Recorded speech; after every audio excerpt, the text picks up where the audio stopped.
Welcome back. Up next on Midday, our weekly edition of News to You, remembering the election of the last pope, the conviction of James Kopp, and those once common pay TVs at airports and bus stations.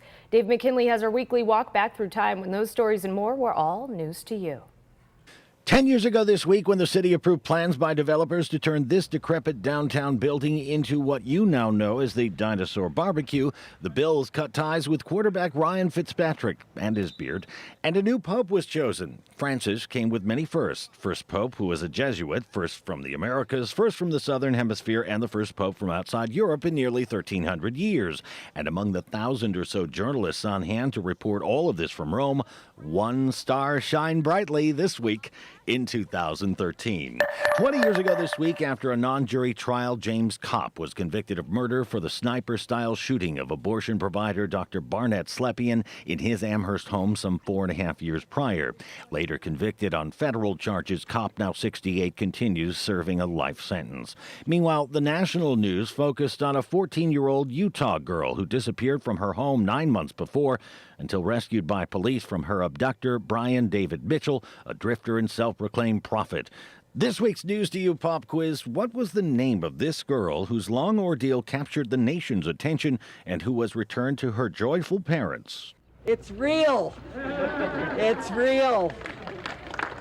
This week in 2003. Remember, this was the same week that Tom Golisano sealed the deal to buy the Sabres, when the Sopranos were still cleaning up at the Golden Globes, when this cast of characters greeted you at the St. Patrick's Day parade, and when we lost an icon of local journalism. Say a prayer for our guys over there. Bob Curran, whose corner column graced the pages of the Buffalo News for 32 years, died at the age of 80. He'd write, "Color me this," or "Color me that." Frankly, if we can steal his tagline, would color us a little sad today.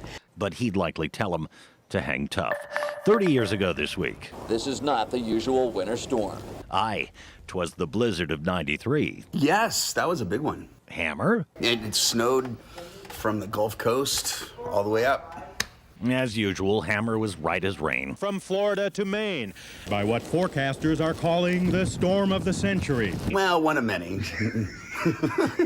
Right. Buffalo got its share, too. And among the strandees out at the airport, wait, could that be? I think it could. I'm one of the nasty boys with the World Wrestling Federation. I've been waiting around here a couple hours, and it's hectic all over the place. They, along with others, had to find ways to pass the time on smartphones. Hey, who remembers scrounging for quarters to put in the slots of the pay TVs? Unless you had a handy kitchen appliance available to mix drinks.